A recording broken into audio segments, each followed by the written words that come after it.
Hello out there, weirdos. This is your host, Lindsey B. Goddard, with the Weird Wide Web podcast. And today I have a special interview. It's my first author interview here on Weird Wide Web podcast.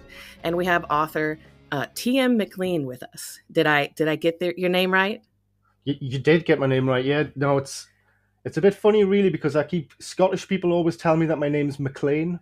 So they always say, "Oh, you're saying your name wrong," but it's my name. I say McLean, so right. That's it. You're the expert on this issue, right?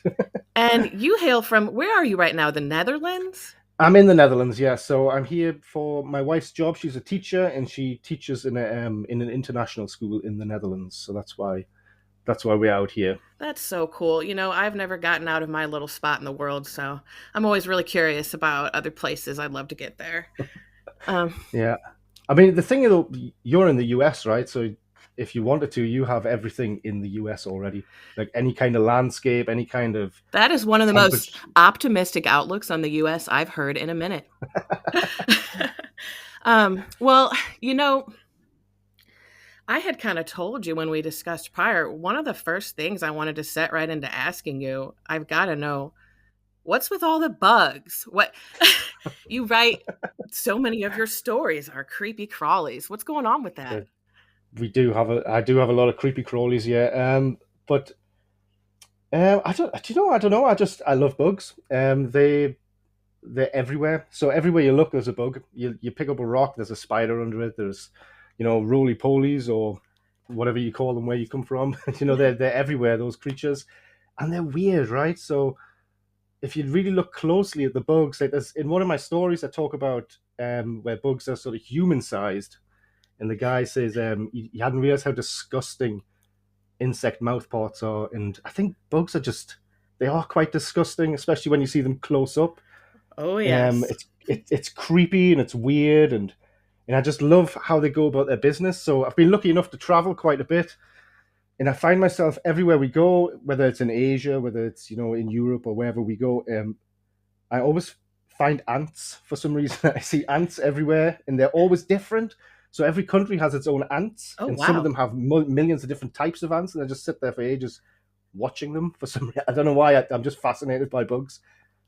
I always have. I used to feed the ants with my grandpa, and I thought that was something that everybody did when I was a kid. But it turns out, grandpa just really knew how to stretch $1. And if you feed the ants a cracker with your grandchild for an hour, you've spent 10 cents, Yeah, exactly, right? And it's fun, right? Because you get to see them doing what ants do. So it's kind of... And I have a great deal of friends that really, they think bugs are beautiful to the point of preserving them into art or owning them as pets. And you couldn't convince them that bugs are gross and nasty. That they see some kind of beauty there. And I find that kind of interesting too. Yeah, I think it's just seeing beauty in nature in general, I think. So, I mean, it's like you can look at a wolf, and a lot of people would say a wolf is beautiful, but I mean, wolves are just as horrific creatures as any bug. Yeah. Right? So, and once you've owned a dog, you've kind of seen a side of the wolf that maybe isn't so beautiful. Exactly. I say as a dog owner, I'm just saying. Oh, I have cats. We have 2 cats, and they cats for life. To be honest, yeah. They really are. But, the horrific side of the bugs, that's really what I'm more in tune with, because I've never really been comfortable so much with picking them up. And so some of your stories were, really pretty creepy. So that's a good lead into my next question, which is what makes you want to write horror fiction? And, how long, when did you sort of get into it, and why do you write it?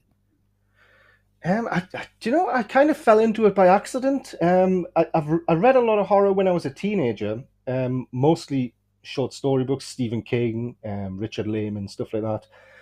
But I really fell in love with horror when I had nothing to do one day, and I went to the library, and usually I go in there and I check out books or whatever. But on this one day, I had hours to kill, and I just sat down and just started reading a book in the library, and it was a collection of horror stories. Sorry. And there was a story in it by Roald Dahl, of James and the Giant Peach fame. Oh, yes. And all that. And it was Royal Jelly, the story Royal Jelly, where a guy takes royal jelly, starts eating royal jelly, which is what the bees give to the would-be queens to turn them into queens. And this guy eventually turns into some sort of human B mutant thing. Anyway, but that's, and then I realized that horror stories don't necessarily have to be frightening. They don't have to. You don't have to be sort of afraid of reading the next page. They can just be kind of weird and like horrific on a sort of body horror level. And that's where it came from, I think. But I didn't really start writing until, because English is actually my second language. So when I was a little kid, I spoke German. So I didn't. So when we moved to England, I didn't learn how to speak English until I was about nearly 9 years old, something like that. And then so I was kind of behind the other kids, but then I slowly started catching up because that's how it goes. So I didn't really start writing until I was much older, and then I didn't start writing seriously until I was even older still. So I was in, I don't know, it must be nearly 30 years old But when I started writing properly. But the roots go back so far. I don't mean to interrupt, but even that story you just told me about sitting down in the library and reading that story, that Yeah, parallels, that parallels a story in your collection, A Fresh Start. It kind of that's right. Yeah. sounds similar. So that really stuck with you all through the years. So, I mean, even perhaps you were writing back then in your mind, you just didn't sit down to do it. Yeah, I suppose I always kind of liked narratives, so I was very into fantasy movies and things, and like the Dark Crystal and Willow and all those great 80s sword and sorcery things like Conan the Barbarian and things like that. So I was always kind of like, story was always a big part of it. I just couldn't sort of articulate it into anything That is the anybody would hard want to part. hear or read. Yeah, I mean, I'm still struggling with that now. So, Yes. so Well, that's why you and um, I are addicted to the short story. I started reading your stuff and I said, here is a fellow short story addict. And I appreciate that because I have yeah, so many ideas and I want to get them all out. I have trouble, focusing on one idea for 2 years, to be honest. yeah, it's hard, isn't it? Because it's for me, sort of 3,000 to 5,000 words is the perfect length of time to tell a snapshot of a story, to get to the heart of the story, and just to finish it off in about 5,000 words. I think that's the sweet spot for me, about 3 to 5,000 words. And it's longer pieces are hard Hmm. Because because you have to because essentially, weigh, is this, you've got to have filler, but you don't want empty filler. well, that's it, because you have to have filler, but you have to trick the reader into thinking there is no filler. Exactly. That's That's the hard bit. So every part of it has to be interesting on some level, and it has to contribute to the narrative on the whole. But that's the bit that I find hard. So the longest piece I've ever written is about, I'm at about 40,000 words now through one novel, and This I don't know. parallels me in so many ways. I'm expanding. Right now, I'm expanding my novella that came out in 2016, and I'm re-releasing it as a novel. But even now, I've only hit 42,000 words. So, it's going to be probably 42 or 43,000 word novel, and I'm fine with that because that's what I've done so far. you know. Yeah, I mean, and you see sometimes on these. I don't know if you've joined any writing forums or anything online, but people are always saying 50,000 is the minimum for a novel. Hmm. But then you should be really aiming for close to 100,000, depending on the genre. Obviously, you need to be aiming somewhere in the region of 80 to 100,000. And I kind of think, you need as many words as the story needs. And if your Exactly. story needs 40,000 words, then you tell your story in 40,000 words, because otherwise you really will have needless filler.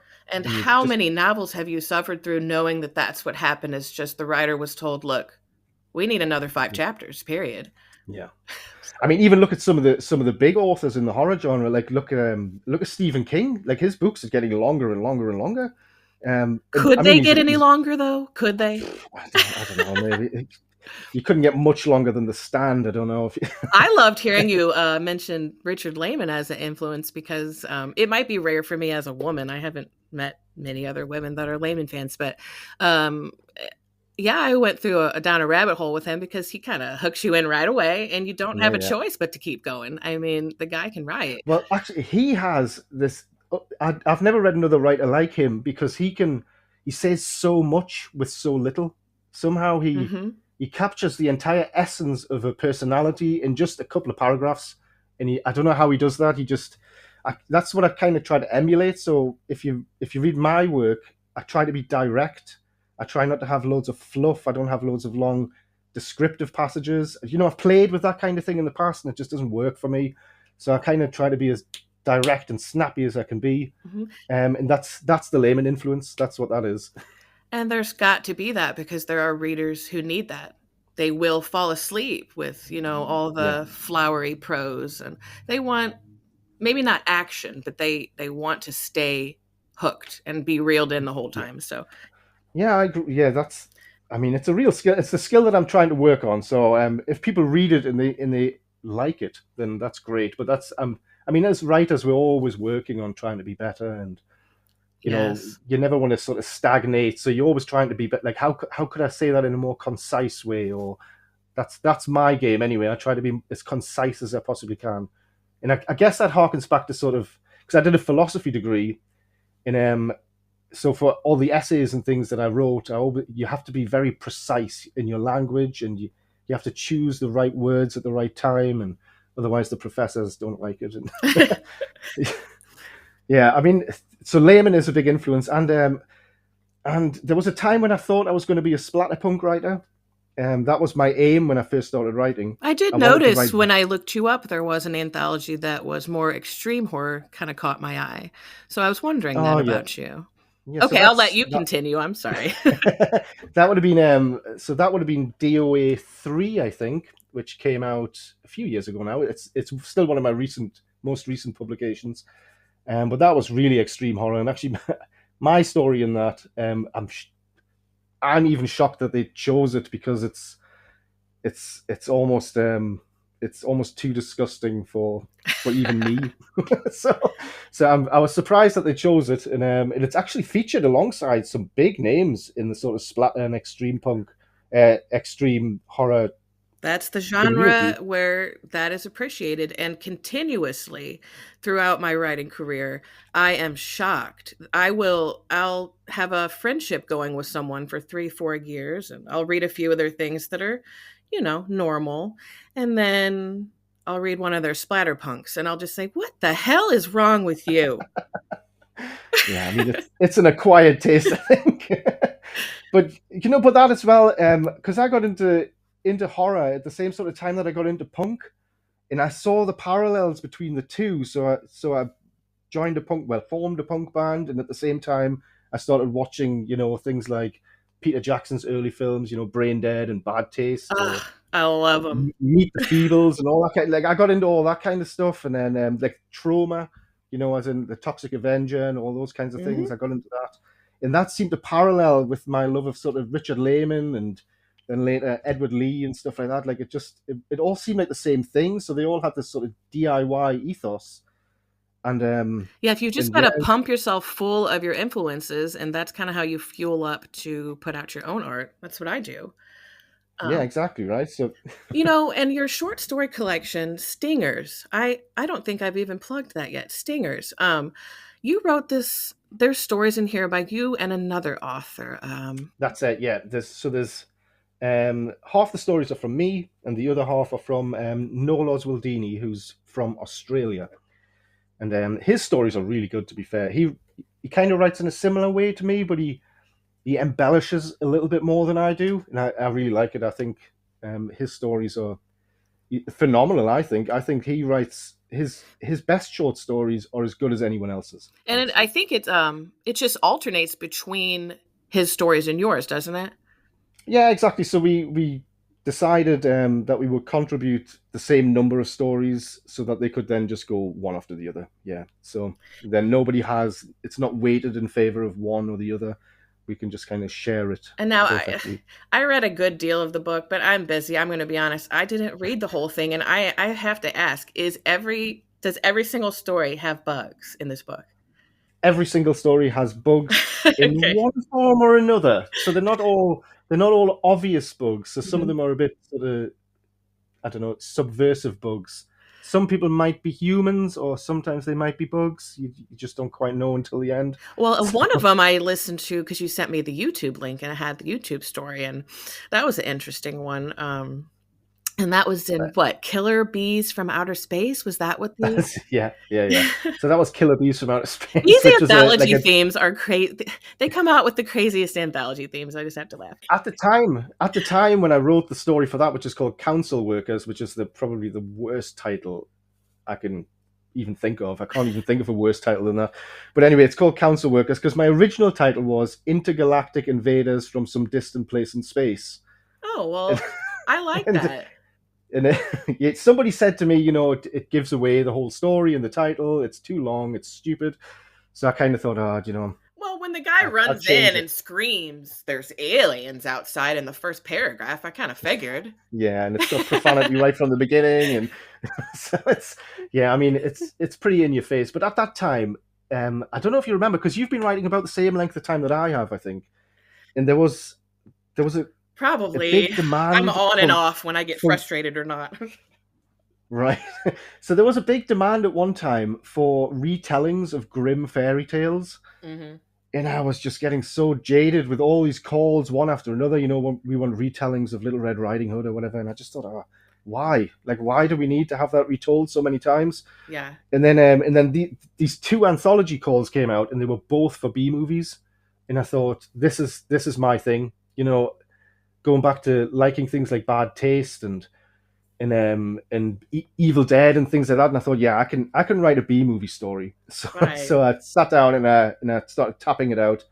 And obviously the book was called Killer Bees from Outer Space, so that was in my mind anyway. So my story ended up being about ant men from outer space. So it was kind of, I don't know. I felt like it was made for me, the call, especially in amongst all of the grim fairy tale stuff that I just wasn't interested And in. that's a magical moment. But you see, I recently swore off themes because I've written on so many themes, and so often I will have that moment where I say, "This call is for me. It's speaking to me," and then I submit and I wait 3 months and I don't get in, and then I Right. have a really And then specific story that I don't know what to do with.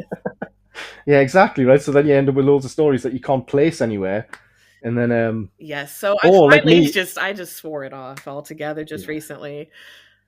Unless I'm not going to say that because I have seen a couple themes recently that it really tempted me. So at some point, something's going to pull me in. You just know it. yeah, I'm sure it will. I'm sure you'll be hooked again, and then you'll be at the keyboard frantically typing away.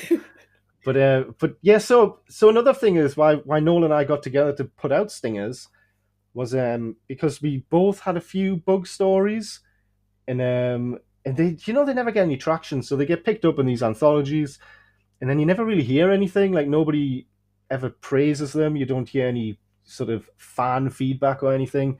And we just kind of thought, the rights have all reverted to us, so why don't we put out our own bug themed book, and we'll just write a couple more stories each, and we'll just fill it up.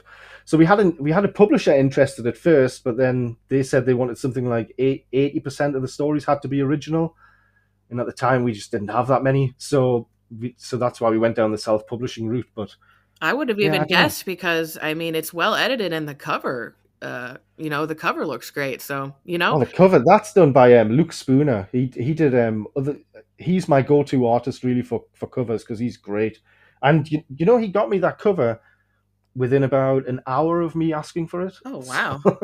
yeah, so you can't really do better than that. And I tell you what, there's no shame in self-publishing if you do it right, and that's exactly what I'm doing when I re-release Ashes of Another Life because I already went through a publisher for that and I got some great editing and a great experience out of it, but then it went off the market, they took it Right. off and eventually that's just what happens.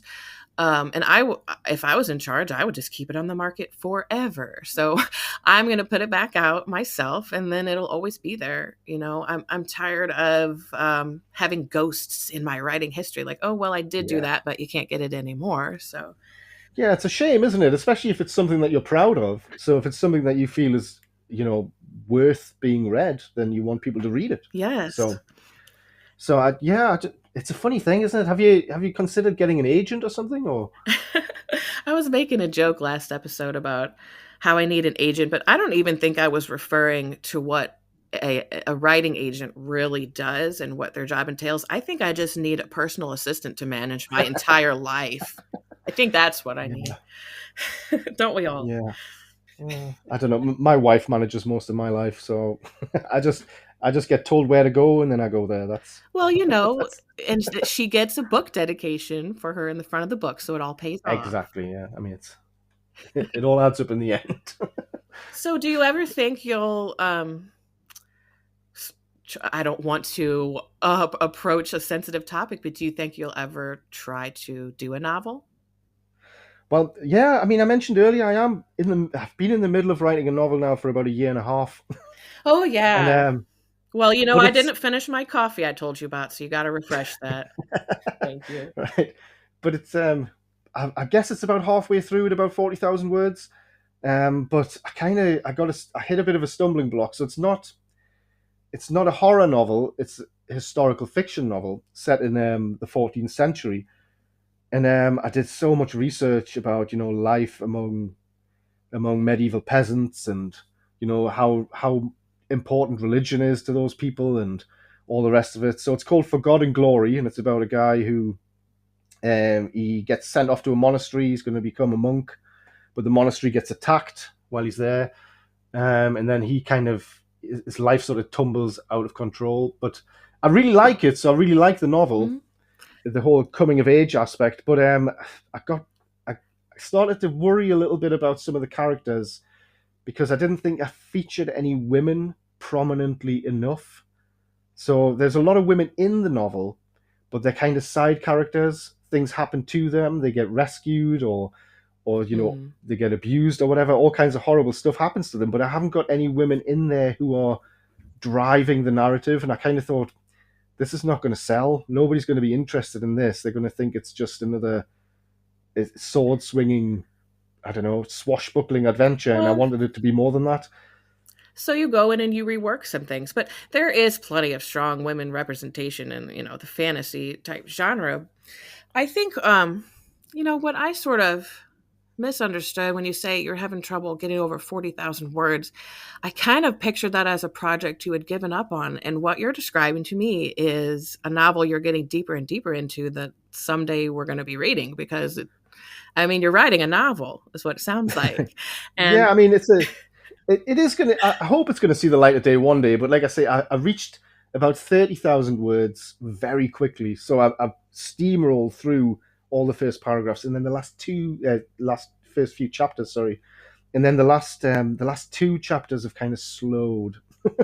well, And now I'm kind of, I don't know, I'm in that sort of stage where I know how the book's going to end, but I'm struggling to make everything sort of tie up and get there. maybe you do too much research. Yeah, that's possible. Can That's I possible. can I tell the funny story? Well, now I've already mentioned it. Um, when you researched my podcast, but you see, it's really my fault because I knew there was another podcast called the Weird Wide Web Podcast. Right, And when I discussed it with my friend Susie, who's a bad influence, she said, "Who cares? We'll make ours right. better." So I went forward with it. And well, you were out there listening to the other podcast to try to get a feel of it and doing your research. And I really appreciated that because you sent me the email, calling me these other people's names and everything. But I said, man, he's really done his research on this. I got to have this guy on the show because I can tell, you know, But it's funny because I was obviously on your website and I was reading all the information, and then it mentioned a podcast, and I kind of thought, all right, hey, this sounds interesting. So I went and looked up the podcast, and I did, when I was we listening weren't to on it, I was thinking, Spotify yet. We weren't on there yet. and I was kind of like, it like the content on the website isn't really the same as the content in the podcast. And I was thinking, okay, but it still sounded pretty cool. And I was like, oh well, maybe they'll have me on. So I messaged, and then it turned out to be quite funny in the end that it wasn't even you. I So love it. And I love that we have that funny story of how we met.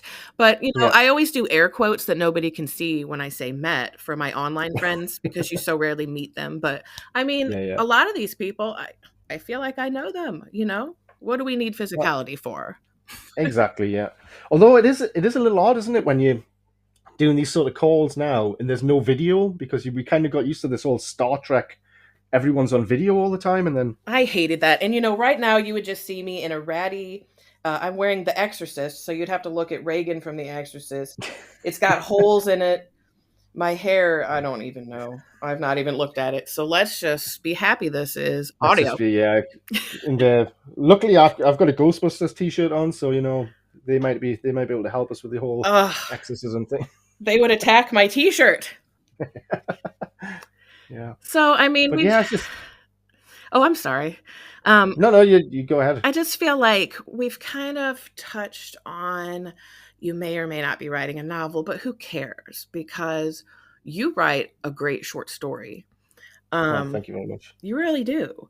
And is there anywhere else that they're available that I haven't touched on? You know, we've got Stingers that you co-wrote with. Was it Noel? Noel, yeah, Mhm. Noel Oswaldini, yep. I mean, they pop up in anthologies all over the place. Although I don't have a huge output like some writers are publishing every month or whatever. I publish maybe 3 times a year, It's so it's a lot. I used to pressure myself so much by the standards of other people. And I know this is going to sound like a fortune cookie cliche thing to say, but really, once I stopped letting myself feel pressured by the accomplishments of other people, I started accomplishing more. yeah, that's the best mindset, isn't it? I mean, you can't do better than that. And some people are just Um, doing too much. Stop. True, and it's like if you're exercising or whatever, you should only be comparing yourself to yourself. You Right. shouldn't be, you shouldn't be looking at like old photos of Arnie and thinking, "Oh, I know I'm falling short. I need to And with do me, it's do not more push-ups." exercise. Or I look at people and I go, okay, he has 20 novels. I have zero. And I start to do this whole weighing myself against other people. But like I said, there's so much value that I see in a short story. And some of my favorite books I've read were short story collections. Still to this day, I'll probably get it wrong. I think it's Alone with the Horrors by Ramsey Campbell. But oh, okay, I haven't read that, so his short story collection, whatever the title, I could Google it right now, but look up the Ramsey Campbell short story collection. That's the one. But that still sticks with me to this day. Books of Blood, Clive Barker right, Books of Blood. yeah, yeah, God, so many of those. I'll go back and I'll just pick out the one that I'm thinking of and just reread it because they really stuck with me. So yeah, I see the value in the short story. And I was so excited when I started looking into your stuff and seeing that you're a fellow short story writer. And I really, yeah. I I mean, really it's just enjoyed some of the stuff that I read of yours too. oh, that's great. But there's something magical about a short story. I think there's something that you can't do in a novel because it's short and snappy. It's I don't know. It's like eating a delicious cake or something, and rather than having a big meal. Was it Stephen King said something, didn't he, that his work is like, what do you say? It's like the fast food of the literary world or something. Yeah, I don't know. something to that. Some quote like that. Yeah, but I feel that's what a short story is essentially. It's like a Snickers bar. It's like something that you just enjoy for a moment and think about and hope to And get another one. for a long time, it was really the only kind of fiction I could focus on because I had young kids. And Right. especially when my son came around, he's my third. And I'll tell you about my son. I found my Kindle tablet in the trash several times because he didn't like to be ignored. Okay. I would be reading my Kindle and he would try to yank it away from me. And then I would give up and maybe go to the bathroom for a minute or just go walk off in the other room. And I'd come back and my Kindle, lo and behold, would be in the trash can. So this is why I like short stories because I can read an entire adventure in about 20 minutes Yeah. without my kid getting too angry. They're grown now, but for a long time that Yeah. Yeah. was really my life. And that's another thing. So like when you go to bed and your kids are going to get up at like 5 a.m. You don't want to be up all night reading, getting engrossed in some big long novel when you could just read a quick 5,000 word short story before you go to bed. Bam, It's bam, thank you, perfect. ma'am, right before bed. Yeah, that's it. Yeah. That was too silly. Well, is there anything else that you'd like, to discuss on here? Or maybe do you have a website you'd like to tell us about? I don't actually have a website now. I still have a Facebook page. I did have a website for a while, but I found that I was never ever updating the website. So everything, like some things on there were like 3 years old or It whatever, gets and nobody. embarrassing. It does. It gets so Yeah, embarrassing. it's just so much admin, right? You just have to keep doing it and doing it and doing it. And some people are great at that. But I have a young family as well. I don't have time to do website maintenance all the time. And that's I why, am on Facebook. that's why I said I need an agent. But then it occurred to me, I don't really know that's what a literary agent does. I think like I said, I just need a life management person. Right. So yeah, so I don't have a website. I have a Facebook page, which is now called Tim McLean Writing Projects, but it used to be the Noodle Doodle Publications page, which was a small press that I ran for a while. Noodle And it's doodle? still called that. Noodle Doodle I Publications. love that. Yeah, my son actually came up with that. So I said to him, what should I call the company? And oh no, actually, we made a video. We made a little YouTube series called Alien Planet. And I said to him, what should we call our production company? He was about 6 or 7 at the time, and he said Noodle Doodle. So I was like, okay, Noodle Doodle Productions. That's it. And then that became Noodle Doodle Publications. And then I put out a few books on that. The Fear's Accomplice series, the first two of them, and Terror at the Beach, and I think, is that it? Ooh. That might be it. But yeah, so we put those out, and then it kind of became defunct. Like I don't know, it just wasn't worth it anymore. I'd registered the company properly with the government and everything, and it just wasn't bringing in any money. And I kind of thought, is it really worth it? So I rebranded to Tim McLean Writing Projects, and that's still on there, but it's still at facebook.com/Noodle Doodle Pub. Now, So that's that's easy that's where to you can find me. remember. You Right. can't forget Noodle Doodle Pub. Yeah, true. But other than that, I don't have a massive presence online. I gave up on Twitter because I felt like it's just an advertising platform. And even plugging your own stuff on any social media, I feel like I'm just constantly typing buy my book, buy my book, buy my book, It and it's is only my tricky. friends really see it. So either they've already bought it or they're getting sick to death of me posting about it. And that comes with the pressure to constantly be putting out and doing new and exciting things. And that's part of the pressure Right, that I feel a lot because you don't want to keep beating a dead horse. You don't want to beat someone in the face with the same book, 100 right. times. But also though, you keep getting told, oh, to beat the algorithm, you have to post at least once every few days or something. But I Oh, have nothing to post and about. you can't even So get it's, verified as an official page unless you spend so many hours of your day on there. They yeah, actually measure and judge your engagement and how many things you're doing or not doing before they'll even verify you as yourself to make an official author yeah. page. And it's like, well, I I mean, don't it's want to crazy. invest 3 hours a day in this Facebook, so I'll just pass. Yeah. Yeah, and actually, and Facebook has rubbed me up the wrong way for about 5 years or something now, because I don't know, I've got like 700 followers or something on my page, but I'll get things, my reach will be something like 4 people when I'm put a post out, and it'll say, if you want to reach 100 people, pay us £10, and I'm kind of like, Hmm. but I have 700 followers already. Shouldn't that be the minimum people that I And reach? don't get me started on the corrupt Yeah. people who run it. Oh, let's not. Yeah, I mean, it's not made for small people like me. It's just No. it's made for people who have endlessly deep pockets and very long arms. Well, That's that being said, I'm going to tell my listeners right now you need to get out there and you need to buy some T.M. McLean fiction. It's good. It might leave you feeling a little creepy crawly, so don't do it right before you eat. Maybe. oh, and I didn't mention actually we've been nominated for an award. So You should have mentioned I that. should have said that, shouldn't I? I should have started with that. That's the problem. I should come in with that. But so yeah, so we're nominated for a Australian Horror Writers Award, the Shadows Awards, for Wow. collected works, which is all thanks to Noel really because he's from Australia. Wow. so I love so Australia. I'd love to go to Australia. oh, I would love to go. It's hot though when they have big spiders there. So when do they decide if you won the award? I think. Do you know? I had this in my mind, and now I've gone blank. I think it might be at the end of this month, or there's a fest on. There's like a horror fest. I think it's called Asylum Fest, and I think they're announcing Sometimes the better not winner to think there. about it. Maybe just don't think Yeah, about it and then one day you'll have an award. yeah, maybe. I mean, and an Australian award, so an international award. Yeah, since it's Even if I am, Australian, since it's Australian, is it like even bigger than the other ones, you think? Like a giant. I'm gonna say yes. Yes, the Australian awards are the biggest, definitely. If you're going to get nominated for an award, you want it to be in And Australia. Australia, I'm gonna go off track here, but they've got good metal bands in Australia. I'm gonna throw that Oh, in. do they? See, I don't really listen to metal. I had a lot of metal friends when I was younger, but I never really got. I got about as far as Metallica, and I then fully respect that because you either want to be screamed at or you don't. yeah, I guess yeah, and I never got into something like the Cradle of Filth kind of stuff. And even though friends of mine did, I just didn't really do it for me. Yeah, I you're a was I punk was guy. listening. Yeah, I was listening to the undertones. It's not really the same. I was jamming to the song you posted in my comments the other day. It was something about Oh, screw Screeching Weasel. society. What did it say about society? Throw society in the trash. I hate it. Something like that.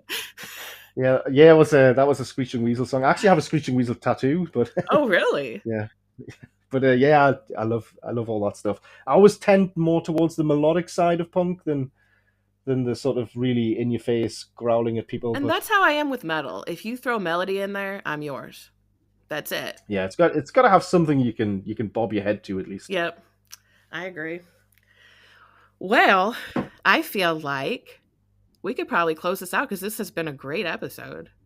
I think. Yeah, well, yeah, and half an hour passed in the blink of an eye, didn't it? That's yeah, Yeah, pretty impressive. that means maybe you should come on again sometime. Who knows? Well, Because you've if I ever write that novel, I'll come back Yeah, on. because you've been an easy guest. So, well, I'm going to have you kind of repeat your Facebook address one more time. Could you? Yeah, that's facebook.com/noodle doodle pub. Noodle Doodle Pub. Yeah, I love you that. can't forget that, right? I can't say it without giggling afterwards. I love it. Tell your Yeah, it's pretty son funny, isn't it? that I love that. I will, yeah. All right. Well, I'm going to wrap up today's episode, and I want to thank you for joining us. I enjoyed it so much, and I'll have you say, I guess, goodbye to the listeners out there. Yeah, goodbye, everyone, and thank you for checking out the episode. All right, and I will see you guys next episode.